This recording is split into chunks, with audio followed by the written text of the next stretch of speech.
Rules Bangla.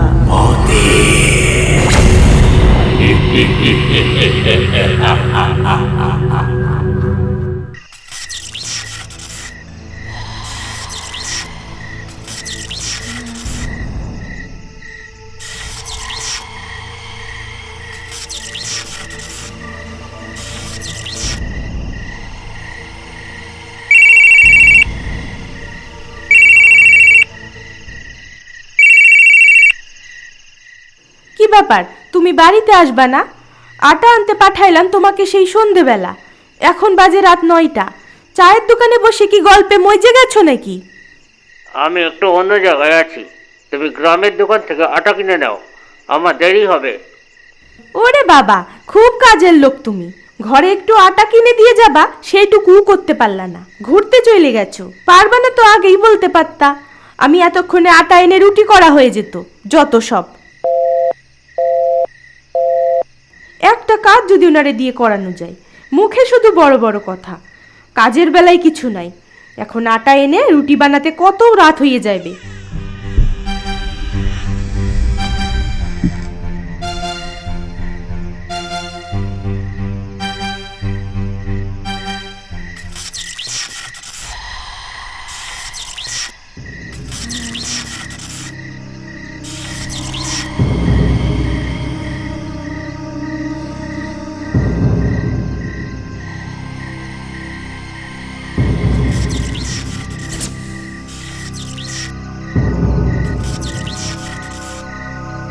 কি এইখানে এইভাবে কে দাঁড়ানো? মনে তো হয় একটা ছোট ছেলে, কিন্তু এইভাবে দাঁড়িয়ে আছে কেন?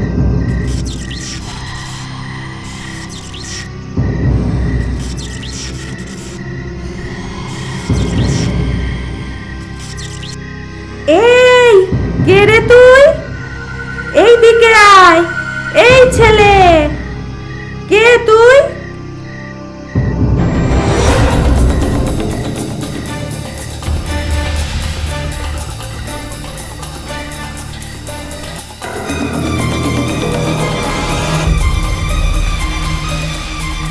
ওরে বাবা, ওরে বাবা, আহা!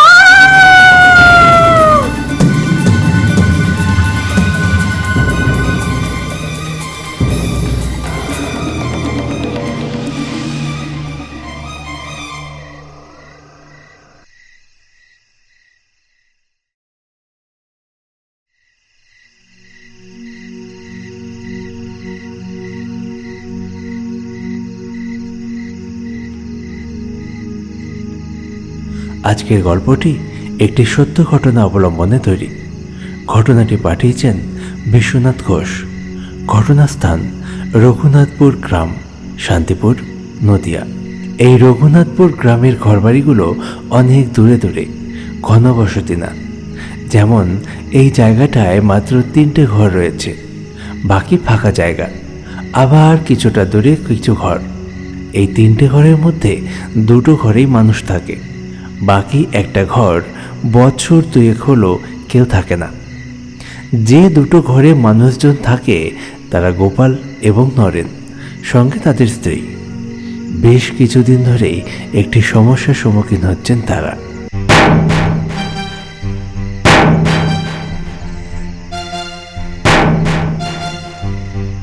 রাত্রিবেলা কেউ যেন ঘরের চালার উপর ইট ছড়ে, জোরে জোরে শব্দ হয়, কিন্তু বাইরে বেরিয়ে দেখে কেউ নেই।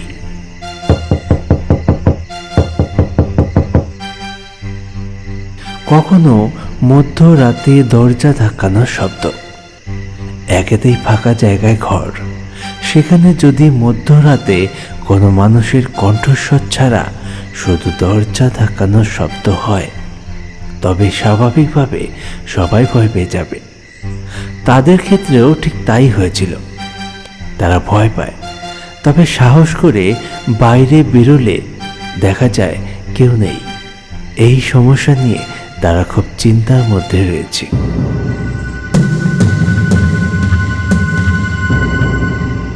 আজকে রাত 9টা নাগাদ গোপালের স্ত্রী বাইরে বেরিয়ে দেখে ল্যাম্পপোস্টের গোড়ায় কেউ একটা দাঁড়িয়ে আছে এবং তাকে ডাকতেই সে ল্যাম্পপোস্টে উঠতে শুরু করে এবং অদৃশ্য হয়ে যায়। এটা দেখেই গোপালের স্ত্রী অজ্ঞান হয়ে মাটিতে পড়ে যায়। তার চিৎকার শুনতে পেয়ে পাশের বাড়ির লোক ছুটে আসে এবং তারা আরও কিছু লোকজন ডেকে আনে। উঠোনের মধ্যে একটা খাটিয়াতে সে গোপালের বউকে শুইয়ে দেয়। অনেক চেষ্টা করে চোখে মুখে জল ছিটিয়ে তারপর সবাই তার জ্ঞান ফেরায়। ও গোপালদা, বলি ডাক্তারের কাছে নিবা নাকি? আরে না না, এখন তো জ্ঞান ফিরছে, জ্ঞান না ফিরলে নিয়ে যেতাম। কি তোমার কি কোনো সমস্যা আছে নাকি? না না, এখন কোনো সমস্যা নাই। ডাক্তারের কাছে যেয়ে আর কি করব। বুঝলি নরেন, আমার কি মনে হয় যে ওই ছেলেটাই রাত্রিবেলা আমাদের ঘরের দরজায় ধাক্কা দেয় আর চালার উপর ইট ছোড়ে। আমারও তাই মনে হচ্ছে। একবার যদি ধরতে পারি আমি বেটার হাত পা ভেঙে দিব আমি। ঠিকই বলছিস। আমার কিন্তু খুব ভয় লাগতেছে। ও মনে হয় কোনো মানুষ না, না হইলে ওইভাবে কেউ লাইটের পোস্টে উঠতে পারে। ধুর, মানুষ না তো কি ভূত? এত বছর ধরে তো এখানে বাস করি, কোনো দিন তো কোনো ভূত দেখলামও না, আর কারো মুখে কোনো ভূতের কথা শুনলামও না। আরে কোনো ভূত ঠুট না, ও একটা শয়তান ছেলে। ওরে ধরতে পারলে হাত পা ভাঙে তারপরে থানা নিয়ে যাব। চলো চলো, সবাই ঘরে চলো, রাত অনেক হয়েছে, বাইরে বসে থেকে লাভ নাই। সবাই একে একে ঘরে চলে গেল। ওই ছেলেটা যে কোনো মানুষ ছিল সেটা গোপালের স্ত্রী মন থেকে মানতে পারছিল না। তার মনের মধ্যে ভয় বাসা বেঁধেছিল।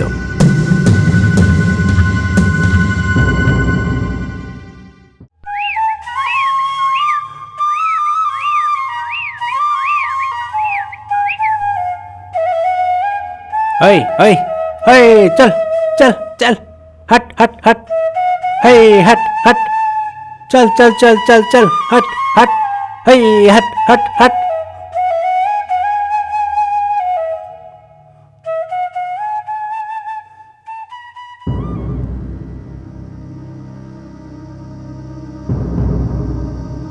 পরের দিন সকালে গোপালের স্ত্রী সেই বাড়িটির সামনে গিয়ে একভাবে তাকিয়ে থাকে। ও কি যেন ভাবতে থাকে আর ভয় পায়।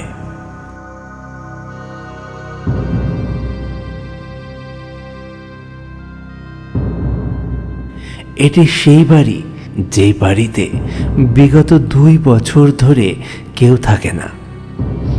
এইভাবে কিছুক্ষণ দাঁড়িয়ে থাকতে থাকতে গোপালের স্ত্রী হঠাৎ চিৎকার শুরু করে দেয়। কে কোথায় আছো? কে কোথায় আছো? শিগগিরই আসো, শিগগিরই আসো এখানে।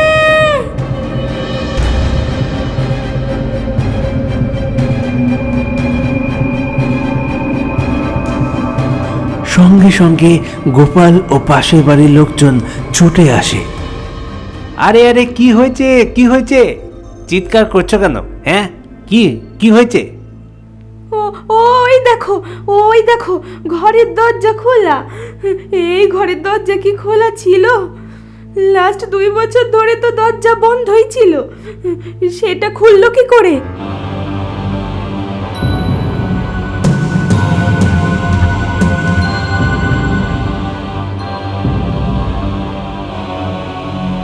আরে ধর, দরজা তো হাওয়ায় খুলে যেতেই পারে, তাই না?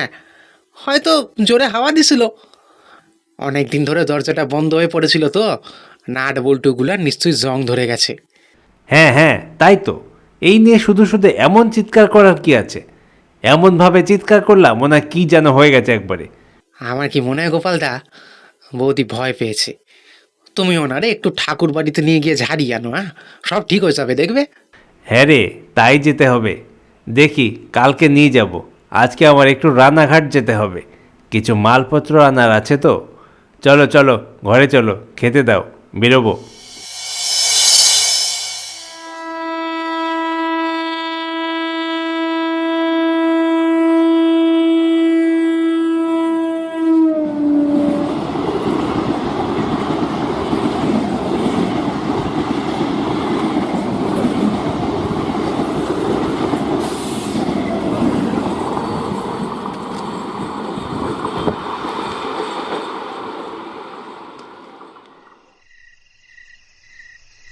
সেদিন গোপাল রানাঘাটে গিয়েছিল কিছু জিনিসপত্র কিনতে। সন্ধেবেলা তার ফিরে আসার কথা থাকলেও সে ফিরতে পারেনি।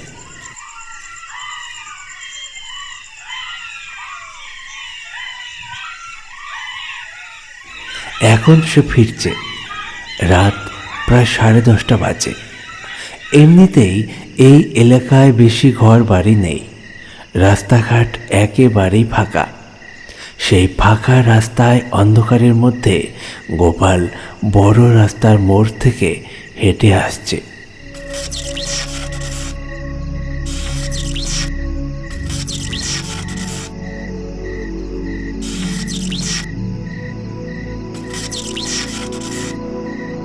তার বাড়ির কাছাকাছি এসে সে দাঁড়িয়ে যায়। দেখতে পায় ল্যাম্পপোস্টের গোড়ায় কেউ একজন দাঁড়িয়ে আছে। মনে হচ্ছিল পরনে হাফ প্যান্ট, খালি গায়ে কোনো একটা অল্প বয়সী ছেলে দাঁড়িয়ে আছে।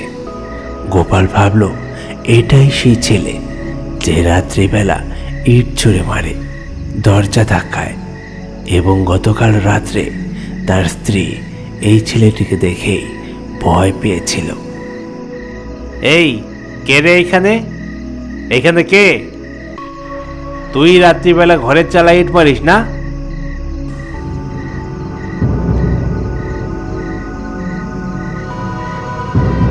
এই দাঁড়া, এই যাবি না, দাঁড়া দাঁড়া বলছি। ছেলেটি হাঁটতে হাঁটতে সে পরিত্যক্ত বাড়িটির দিকে যায়। গোপালও তার পিছন পিছন এগিয়ে যায়।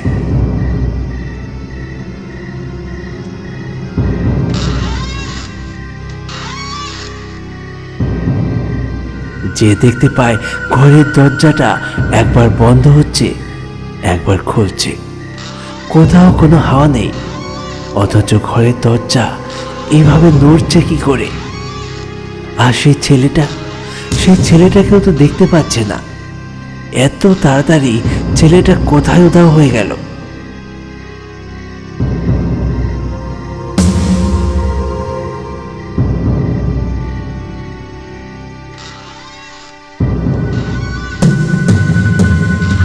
মোবাইলের আলো জ্বালিয়ে দেখল বারান্দার গ্রিলটা তালা দেওয়া। তার মানে ছেলেটি ভিতরে ঢুকতে পারেনি, এটা নিশ্চিত।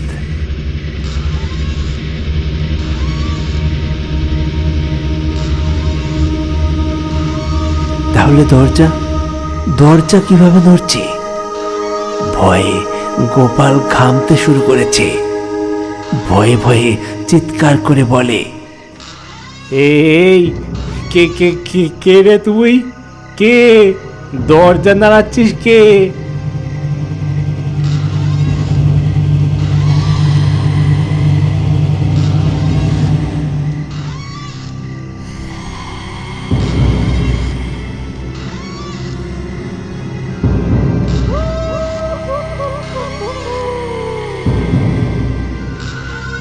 অন্ধকারের মধ্যে আবছা আবছা বুঝতে পারছে কেউ একজন দরজার পিছনে এসে দাঁড়িয়েছে।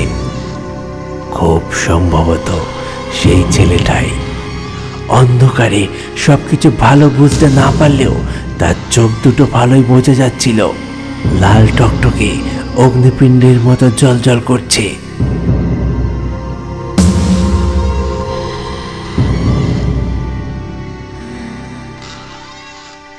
ভয়ে গোপালের শরীর ঠান্ডা হয়ে আসছে। নিজেকে কোন রকমে সংযত করে সে দিল দৌড়।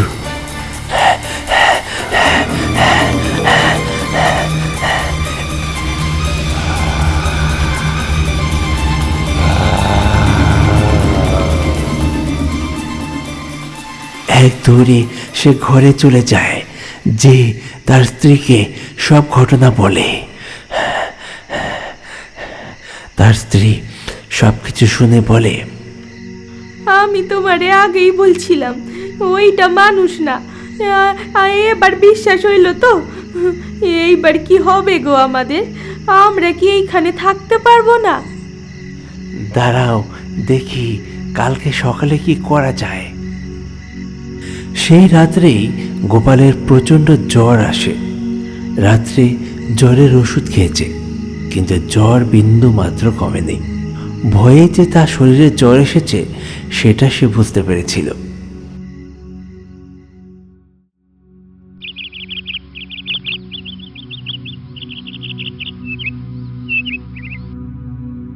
পাশের বাড়ির নরেনকে সব ঘটনা বলতেই নরেন গোপালকে নিয়ে একজন সাধু বাবার কাছে যায় এবং সব ঘটনা খুলে বলে।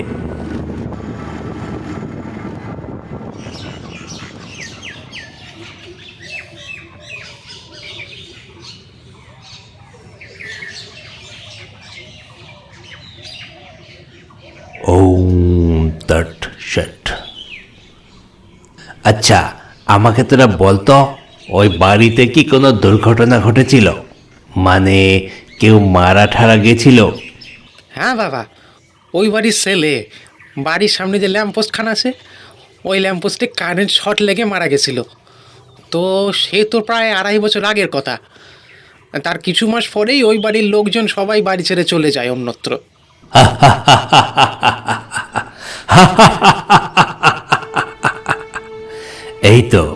এই তো কেমন হিসেব মিলে গেল। তাই তো বলি, কি এমন ঘটনা? আরে সেই ছেলেটাই তো এখানে প্রেত হয়ে রয়ে গেছে। কিন্তু সাধু বাবা, সেটা কি করে সম্ভব? মারা গেছে 2.5 বছর আগে, কই একদিন তো কোনো সমস্যা হয়নি। ওরে বেটা, মৃত্যুর পর যদি সেই আত্মা মুক্তি না পায় তাহলে সে সেইখানেই ঘুরে বেড়াতে থাকে। ওটাই তো নরক যন্ত্রণা রে। ওই নরক যন্ত্রণা যখন সইতে না পারে তখনই তো ওই ধরনের কাজ করে, মানুষকে ভয় দেখায়, অত্যাচার করে। এতদিন সে তার মুক্তির আশায় অপেক্ষা করছিল, কিন্তু এখন তার ধৈর্যের বাঁধ ভেঙে গেছে, আর সে ধৈর্য রাখতে পারছে না, তাই তো এমন করছে রে। তাহলে উপায় বাবা? ওই বাড়ির লোকজনকে খবর দে, ওদেরকে সব ঘটনা বল, আর বলবি যে ওই ছেলেটার মুক্তির ব্যবস্থা করতে, গয়ায় গিয়ে ওর নামে পিণ্ডদান করতে, তাহলেই সব ঠিক হয়ে যাবে। ছেলেটাও ওর নরক যন্ত্রণার হাত থেকে মুক্তি পাবে, আর তোরাও ওর জ্বালাতনের হাত থেকে শান্তি পাবি। যা, চলে যা, সব ঠিক হয়ে যাবে। সাধু বাবা নরেনকে ঝাড়ফুঁক করে দেয় এবং বলেন সব ঠিক হয়ে যাবে। সাধু বাবার কাছ থেকে তারা দুজন ফিরে আসে এবং ওই বাড়ির লোকজনের সাথে যোগাযোগ করে তারা সমস্ত ঘটনা বলে। ছেলেটির পরিবার সব কিছু বুঝতে পেরে তার নামে পিণ্ডদান করেছিল এবং সে পিণ্ডদান করার পর আর কোনোদিন ওই ঘটনা ঘটেনি এবং ওই ছেলেটিকেও আর কোনোদিন দেখা যায়নি। আজকের মতো গল্প এখানে শেষ করছি। পরবর্তী গল্প নিয়ে ফিরছি খুব তাড়াতাড়ি। প্লিজ সঙ্গে থাকুন, ভালো থাকুন আর দেখতে থাকুন আমাদের গল্প। ধন্যবাদ।